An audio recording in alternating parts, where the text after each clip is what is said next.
Hey everyone, welcome back to the channel. Today I'm doing something a little different. I'll be drawing my character Braidy from my Braidy von Althuis books, and while I work through his design, I'll tell you more about him, the series he stars in, and why I chose this design for my portfolio expansion into kids animation and storyboarding. So, grab a cup of tea, settle in, and let's hang out while we draw Braidy. First, let me tell you about Braidy himself. Braidy is 10 years old. He's a totally normal kid, except for the fact that his family is anything but normal. His dad has a literal fireball for a head, his aunt is a witch, his uncle is dead, but still very present in the story. His grandma, oh yeah, she's a puppet. Yes, you heard that right, she's an actual soft puppet. Despite all of that chaos, though, Braidy himself is very grounded. He likes things a normal 10-year-olds like. His favorite movie is Ghostbusters, he's obsessed with Minecraft, and his best friend Kara is his ride or die. Together, they navigate both the weird supernatural hijinks of his family and the very relatable ups and downs of being a kid. That's one of the things I love most about writing Braidy. He's the anchor of normalcy in a world where everything else is extraordinary. He reacts like a real 10-year-old would, sometimes confused, sometimes excited, sometimes frustrated. He's goofy, imaginative, and sensitive, and that's what makes him so relatable to readers even if their family isn't quite as bizarre as he is. Now, let's zoom out a little and talk about the books themselves. The Braidy von Althuis series is 5 books long, and every single one of them has won awards.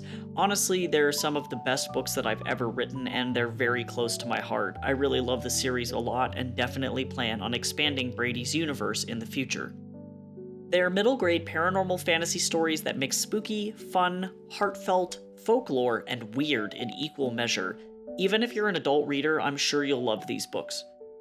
The series kicks off with Braidy von Althuis and the Pesky Pest Controller, where Braidy starts realizing just how unusual his family actually is, and gets pulled into all sorts of paranormal shenanigans. From there, each book builds on his adventures, exploring themes of identity, family, friendship, and what it means to grow up in a world where magic is real, but so are everyday struggles. One thing readers often tell me is that these books strike this great balance. They're fun and imaginative enough to hook younger readers, but layered with deeper themes that resonate with older teens and even adults. It's dreamy and fantastical, but grounded in emotional truth.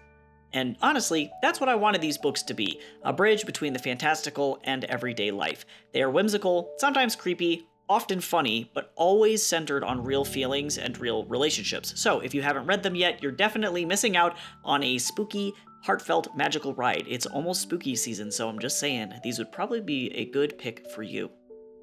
Okay, so let's talk about the art side of things. Why this design, and why am I working on it now?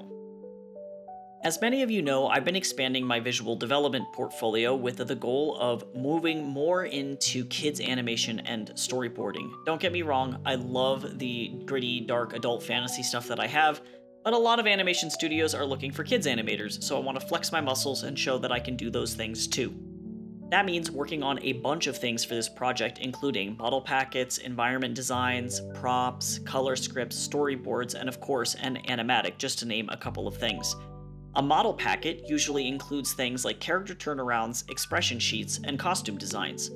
Ideally, the sequence that I'm looking to storyboard is a sequence from Braidy von Althuis and the Pesky Pest Controller, where Braidy brings Kara over to his house for the first time. Braidy thinks that this is going to go very, very well, and things very quickly devolve into upsetting amounts of chaos. Uncle Rollo gives Kara the fright of her life as a poltergeist, and things quickly fall apart. It's a sequence that captures the internal essence of a lot of the characters, and also is kind of a fun action chase sequence through the house without it being too scary, so I thought it would be a great place to start. So of course, we need to draw our main character, Braidy. He is one of my favorite characters I have ever created, and he already has such a distinct personality and style from the books. I started with a loose anatomy sketch, just blocking in his proportions and pose. Braidy is 10, so his design needs to reflect that. Big expressive eyes, slightly baggy clothes, and a sense of movement and energy. Next, I move on to line art, tightening up the sketch and focusing on form. This is where I nailed down costume details, things like rolled up pants, his sneakers, and his long coat that is definitely a 200-year-old hand-me-down. After that, I add flat colors. For Brady, I stick with bright but grounded colors, greens and blues mostly.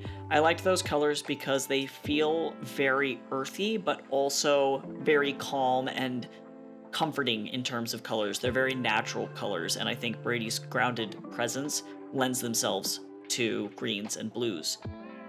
Finally, I move into shading, adding depth and giving him a polished look that translates well into animation or a style guide for a studio. The shading style I'm using here is clean and simple. It's something that feels appropriate for children's media, but still has enough detail to make the characters pop. Normally, I spend a lot more time shading. I tend to use a more painterly style when working on content for adults. For this particular project, though, I wanted to try and simplify as much as I could and not get too bogged down by the actual rendering style itself. I was deeply inspired by certain animation projects like Ruby Gloom and the illustrations that were done for Neil Patrick Harris's Magical Misfits books, and I really used those different styles as a springboard for my own artwork. What I love about this process is that it brings together two worlds that I care about very deeply, my work as an author and my work as an artist. And I think it shows how much potential Brady has to live not just on the page, but potentially in animation or in games as well.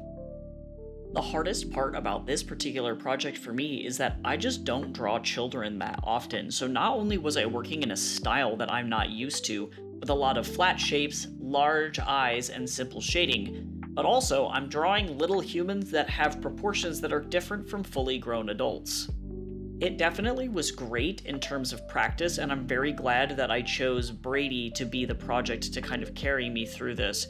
I'm a little bit nervous for when I get to the actual storyboarding stage of the whole project, but that is why we do these model packets.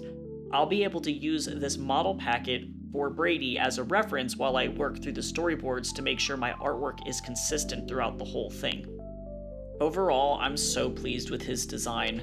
I love his little backpack, his shoes, and I'm glad that I was able to strike a balance between modern and antique looking in terms of his clothes.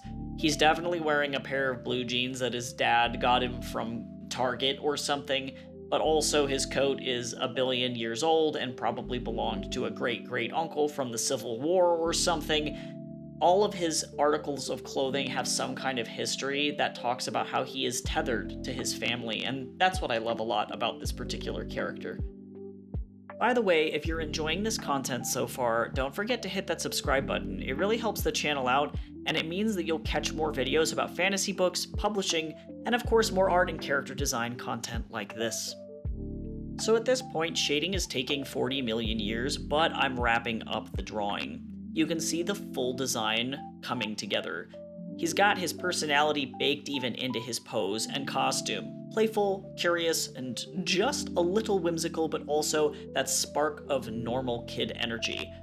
Brady is never afraid of being himself, and that was something important for me to kind of convey in his character when I was writing these books. These books for me are very much a way for me to heal my inner child. I was bullied a lot for wearing weird clothes and being into weird stuff and kind of being eccentric, so to speak. So for Brady to be able to live his truth and be weird and be kooky, but still have a lot of fun is really cathartic, at least for me, and I hope it's cathartic for a lot of readers out there too. Brady's bright smile is really the thing that I needed to capture in this particular pose and in this model packet in general. I really wanted to show that Brady himself is not afraid to get his hands dirty, but at his core, at the center of who he is as a character and as a person, is optimistic joy. No matter what life throws at him, whether it is, bullying or whether it's supernatural stuff that he's dealing with at home, he's always going to keep his chin up and he's always going to continue to smile, because if he can keep his eyes on the horizon, he can get through anything. It's a reminder to me that character design isn't just about making something that looks cool. It's about telling a story visually. So, Even if you're someone who has never read these books, you immediately get a sense of who Brady is.